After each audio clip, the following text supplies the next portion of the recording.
एउटा साडी चाहिँ यसो कतै गएको जस्तो। हेलो गाइस, कति पछाडि इरादालाई भेटेको, इरादाको छोरा, इरादाको के अरे बहिनीको छोरीहरू, अनि को अर्को बहिनी पनि बहिनीकै छोरी।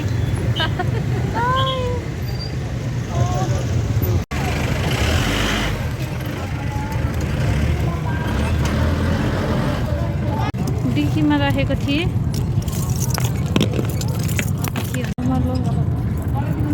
लगाइसिनी हुन्छ हतारमा। म चाहिँ अब बल्ल आइपुगेर छु। अनि यस्तो तालले हुन्छ मेरो, सकि पनि सक्यो। यसपालि चाहिँ मेरो के भन्छ ड्युटी क्याम्प थियो होइन, अनि त्यो कारणले गर्दाखेरि म आउनु पाइनँ। तर म साकेलामा नआइसक्दिनँ गाइजहरू। ल टाउकोमा लाउनु नि छुट्यो। यस्तो त देखिन्थ्यो, ल कस्तो देखिन्थ्यो मलाई।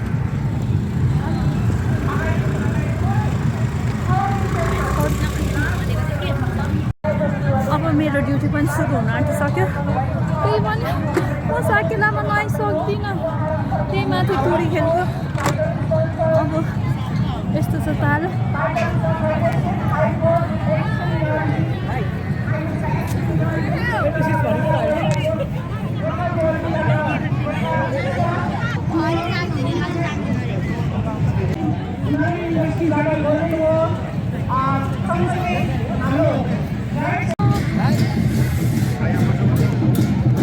यस्तो रात पर्छ फेरि।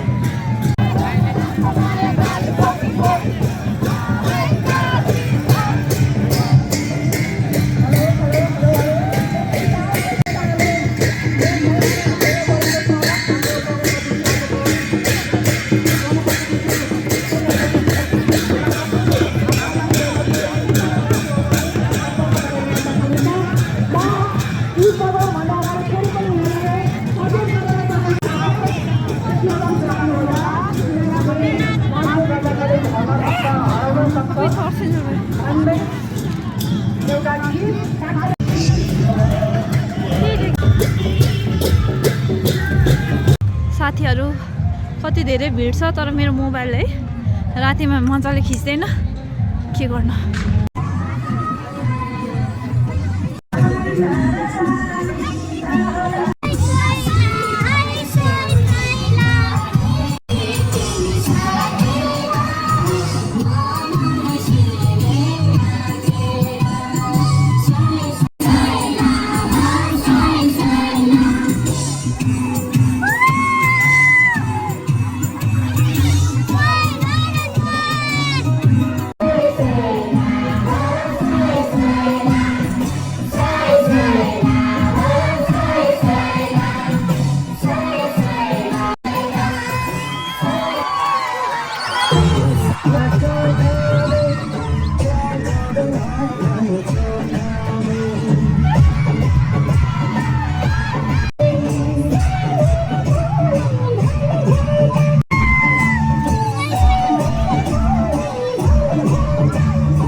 खिचिदिनु पर्यो भनेको त।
ढिलो भइसक्यो यहाँहरू सम्पूर्णलाई म सुरु गराउँछु। यहाँहरूको आफ्नो सरसामान घरगहना जे